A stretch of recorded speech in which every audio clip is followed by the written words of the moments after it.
Well, I am back from my neurologist, and as I mentioned in the last video, I expected that it was going to be a pretty horrible appointment. And I was right, it was, except that it was actually longer than I expected, so it was kind of worse than I expected. I don't know if this has to do with the Canadian medical system just being the mess that it is, or if this is just a standard thing that happens, but the diagnosis that I got from the Emerge doc is not the same diagnosis as the neurologist decided on, and I really pressed her to find out why she was saying this is all MS and I did not have a TIA, because the Emerge doc had consulted a neurologist right there in the hospital to decide what was going on with my event that had happened. Now, we knew that it had caused an absence seizure, which there was no questioning that. There's no other thing that could have been. But he had thought that it was a TIA or mini stroke that had caused the absence seizure. And that was with the agreement of another neurologist, both of whom knew that I had MS. They had access to my MRIs. So they knew what I was dealing with and still went ahead and said, this is a TIA. However, when I saw my neurologist, she said, no, it's not a TIA. Now, a good thing, an amazing thing, being in Canada in a smaller city, is that I did have an MRI fairly quickly after this one. It wasn't 3 months later like the other times. So this MRI did show what was going on, and it did show new lesions in the same spot as the spot that had showed on the CT scan. So because I'd only had the CT scan for the diagnosis in Emerge, what the neurologist saw once my MRI came back is that the MRI and the spot where they were assuming was perhaps the TIA is the exact same spot. So the MRI would be the more conducive test. So I spent a couple of weeks on aspirin and researching TIAs and wondering what I'm going to do. And sorry if my camera's moving a little bit. My cat is running around here and bumping things. So what I have decided to do is agree that it probably is a seizure caused by the MS, because she is now saying for sure that I have tumefactive MS. Now, tumefactive MS, it makes it sound like you have a tumor. It's not exactly. It's something that can be confused with a brain tumor. That's how severe it is. And they're big, and they often are like a ring. Not always, but often, and they tend to just grow and grow. And so they're much more aggressive than regular relapsing remitting MS, which is what I've had for all these years. So this is a scary development to have to deal with. And she had been mentioning tumefactive for the past year, and because it was one thing, which actually settled down very, very quickly. Within 3 months, everything that had led her to use the term tumefactive so often was gone. And then a few months after that, there was another MRI, and that also showed it was all gone. So we weren't real worried about it, and we were hoping it was just a one-time thing. And I had been under a massive, massive amount of stress a year ago going through the first event, which I still think could have been syncope, but now we have to look at it and say maybe it was a seizure. It doesn't fit anywhere, really. It's kind of a weird one, but in the meantime, it doesn't really matter. The problem is we do have MRI results showing some very serious issues, and now I have to deal with what I'm going to do. Of course, they were on full-blown sales pitch for several of the MS medications that they really, really want me to try. Basically, they're saying, take anything, whatever you want, pick one, just take it. Even Copaxone, which apparently doesn't do much of anything for most people.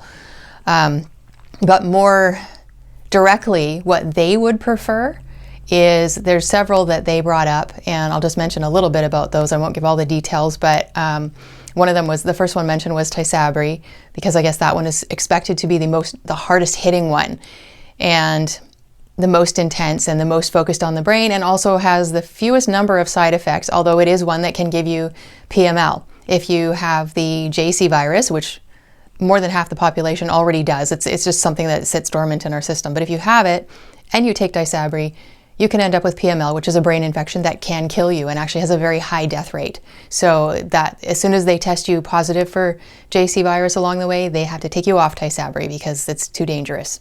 I have no idea if I have the JC virus. No one has tested me. They don't want to test me until I decide if I want to take it. So that doesn't really help me with my decision making if I'm going to even take a DMD. I have never taken a DMD. I never wanted to. And now I'm in a situation where it's kind of scary because they're expecting me to start having more and more seizures, more and more problems. And I know people that this has happened to who have tumor-affected MS. So yeah, it's terrifying. It's just terrifying. And I don't feel like the neurologist and the nurse actually really care too much about me. They care about getting the drugs out there. They used such manipulative language for an hour and a half, trying to convince me that I have to take something. So Tysabri was the first one. And then because Tysabri, you can't just quit it at some point, which would certainly be my goal, to only take it for a short term if I had to take it. You can't just stop because it has the very common side effect of creating a huge rebound relapse when you quit it. So then they want to put you on something else to keep you from having that relapse. So the next thing would be probably Rituxan or rituximab.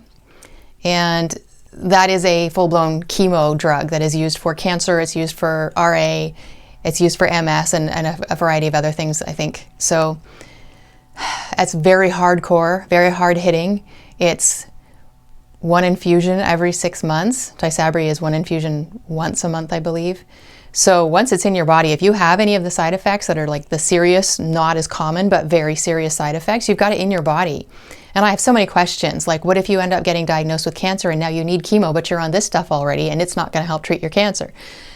It's in your body, so now you got to wait and let your cancer grow until this stuff is sufficiently out of your system. There's just so many questions.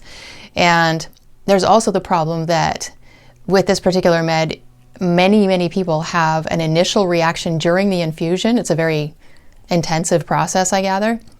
And so they give you steroids before you even start the med, which I'm not a fan of steroids. I'd rather avoid them, but I would have no choice but to take them to get started on this medication. Not for the long term, ideally, but for the actual treatment day.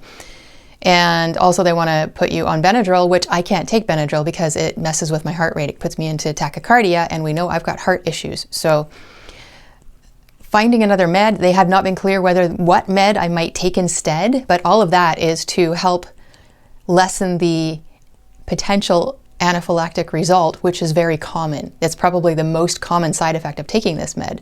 I gather for a very large number of people, they don't have any side effects at all afterwards.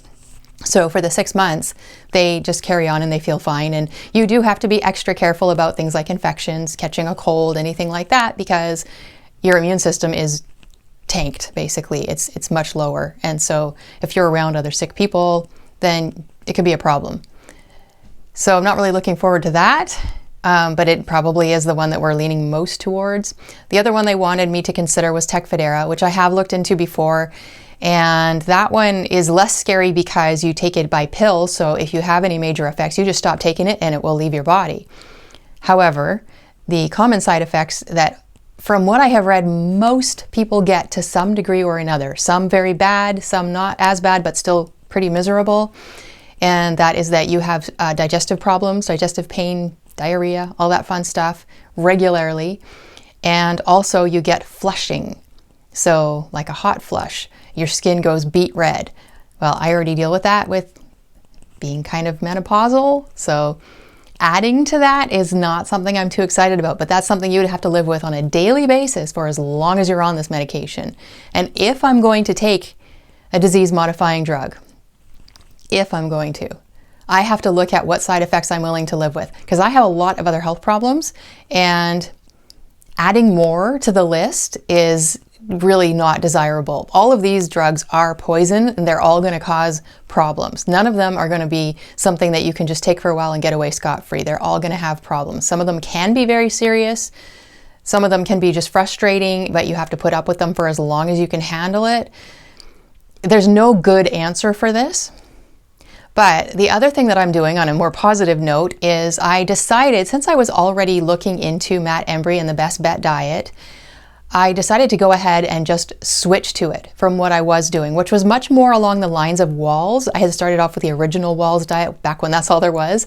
And I had kind of adjusted it a little bit to my needs and my budget and I had been doing that for a long time, and it had been working for me for a long time, and it had been great. You know, I'm still sugar-free, gluten-free, oat-free, potato-free, and I don't really consume a lot of legumes, but what I have found is that there are some products that I use that do have legumes as a a filler or whatever. So I have found there are a number of things. I was eating some dairy. It was keto dairy, but that may have been what led to this latest event. I don't know, because I was eating a little bit more of it than usual. So now I'm 100% dairy free, legume free, and a lot of the diet is similar because there were already things that I was doing on Walls that were just standard, you know, the fruits and vegetables and meat and, you know, but with Walls and that range of paleo, keto, that kind of thing, you're eating a lot more fat, whereas now I have to cut the fat way back. I have to really limit my salt more than I had before. In fact, I was intaking a lot of salt when this event happened because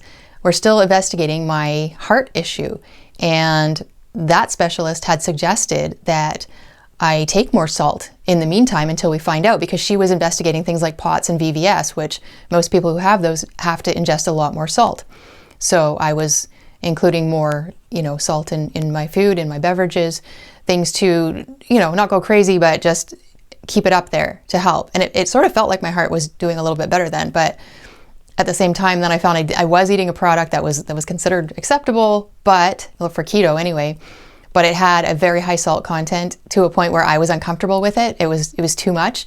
So that makes me think that I may have caused this myself by eating way too much salt and probably keeping my saturated fats higher than they should be. They're good for you. You do need some, but maybe I'm having too many. So now I'm following Best Bet Diet. So when I do my review of Matt Embry and Living Proof and Best Bet Diet and everything, I'm really going to have all the information. It's not going to be just a general, here are my thoughts on it. It's going to be, I'm in the belly of the beast here. You know, I'm following the protocols, and I am a stickler for following protocol. When it comes to diet, no cheating. And that's a big thing I know Matt Embry talks about. And I am all about the no cheating. I do not cheat. I have not had sugar. I have not had gluten. I just don't. You just don't. You just commit to it and you say, that's it. I don't want to feel worse, so I'm not doing it. Not even once. No cheats. So that's something that I believe in.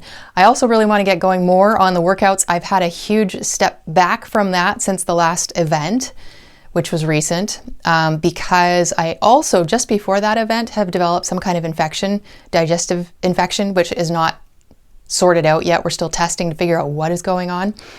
And because of that, I haven't been well. I've spent quite a bit of time not eating at all. And so I have lost a fair amount of weight, which I'm not complaining about, mind you, but at the same time, that does suggest there is something pretty serious going on here, and it needs to be dealt with. And I certainly could not start, if I wanted to, any of the MS drugs until we get that sorted out and solved and healed, because you can't have an ongoing infection and then add something that's killing your immune system at the same time, because then you're just going to make the infection a whole lot worse. So if you're a Christian, I appreciate your prayers, because this is a lot to sort out, and I'm still in the Canadian medical system, and it all takes a long time to sort out, and it's very hard to get a hold of people. I've got test results waiting for me, for instance, on this stomach issue, but I couldn't get an appointment for a couple of weeks, so I have to sit here and wait and wonder what is going on and what I should do. Should I be taking something for it? Should I be cutting out food for the next couple of weeks? I don't know. So that's another frustrating thing with the Canadian medical system, but I'm hoping as I move forward, and I'm starting to try and include some food again. I'm going with all Best Bet Diet, and I'm cleaning out my cupboards and getting things out of there that I didn't even realize were going to be a problem. And that's a little frustrating, because we're definitely going to lose some money on that, because we had stocked up on some things that I now cannot eat and that my husband won't eat. So that's a bit of a challenge there to sort out, but we'll see how it goes. And hopefully things will improve in time coming. In the meantime, it's just a waiting game and a research game, spending a lot of time researching every day. And I know I have lots of people praying for me who are very worried about the whole situation and want to help however they can. So I'm very, very thankful for all of them. And I just look forward to seeing how the Lord is glorified, even in this very dark providence, because I know He will be, and that's my prayer. So that's where I am today. I still plan to do an oxygen concentrator review for you. I have got it. I've got it up and running. Having a little bit of issues with keeping it going for me all the time, because I get nosebleeds, and it gives me nosebleeds because of the extra air blowing into my nose all night. So trying to figure out how to make that work. But in the meantime, I am still optimistic that having that extra oxygen is going to be super good for me down the road. So thank you for watching. If you like this video, please give it a like, and feel free to subscribe to continue following my journey. And God bless.